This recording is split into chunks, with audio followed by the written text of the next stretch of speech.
Have you ever finished a long walk, doing exactly what you've always been told is the best exercise for aging, and still felt like your legs were heavy, aching cement dragging behind you?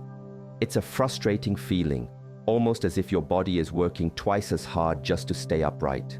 If you have felt this, I need you to listen closely because you are not alone, and more importantly, this heaviness is not your fault.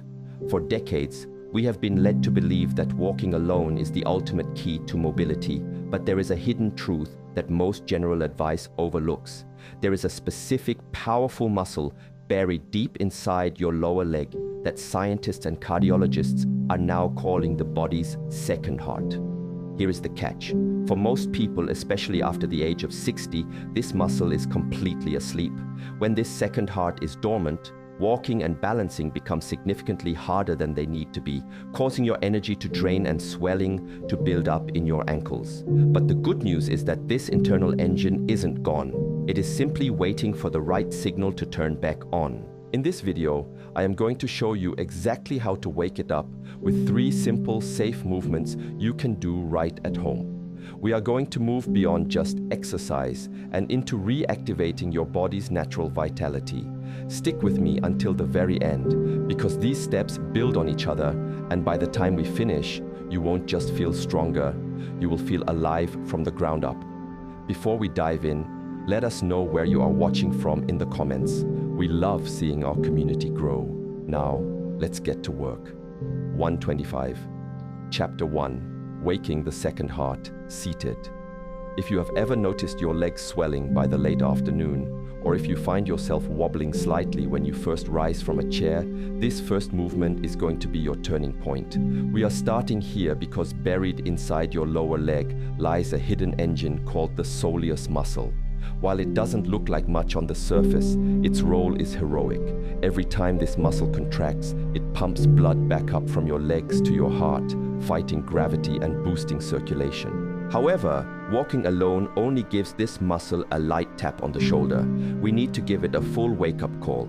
We do this seated to ensure safety and focus, establishing a connection between your brain and your legs without the risk of falling. To perform the seated heel raise, sit tall in a sturdy chair with your feet flat on the floor and your knees at a comfortable 90-degree angle. Place your hands gently on your knees or use water bottles for a tiny bit of weight, and keep the balls of your feet pressed firmly into the ground. Slowly lift both heels as high as you comfortably can, feeling a distinct squeeze in the back of your lower legs. Hold that peak for just a second or two to let the brain register the movement, and then lower them back down with slow control. Do not let your heels just drop. The control is where the magic happens.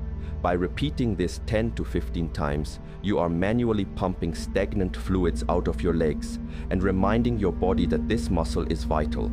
This is the beginning of stability.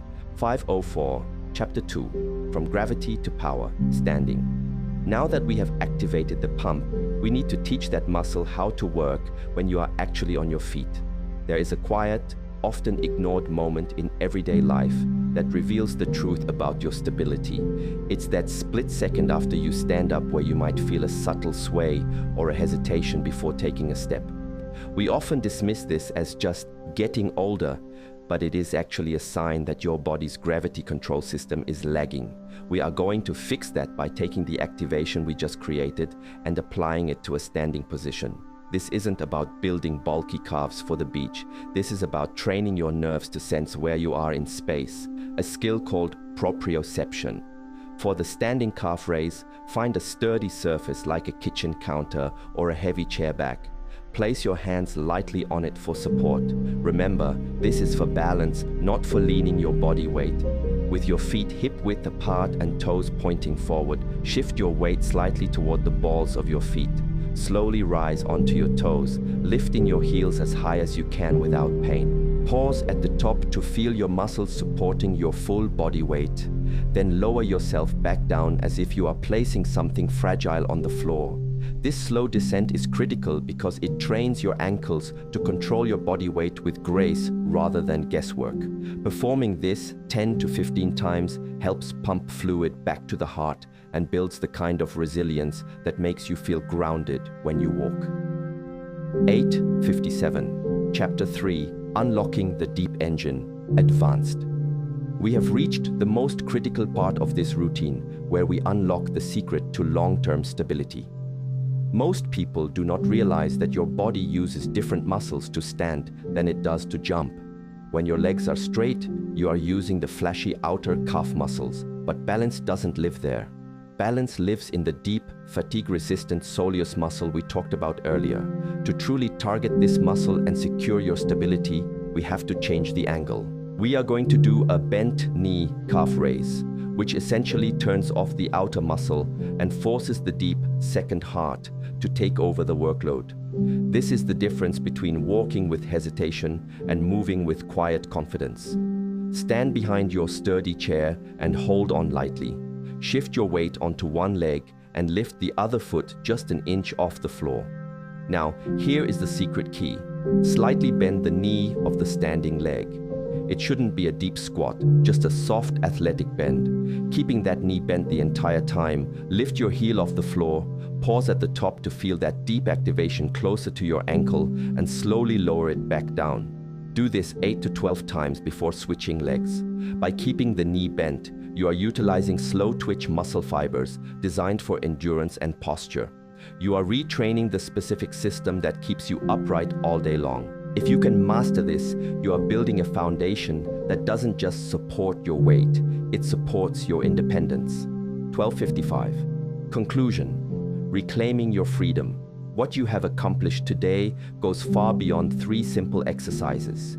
You have successfully reawakened a part of your physiology that most people unknowingly let fade away. You have turned on a powerful inner system that pumps blood, reduces swelling, and quietly protects your every step.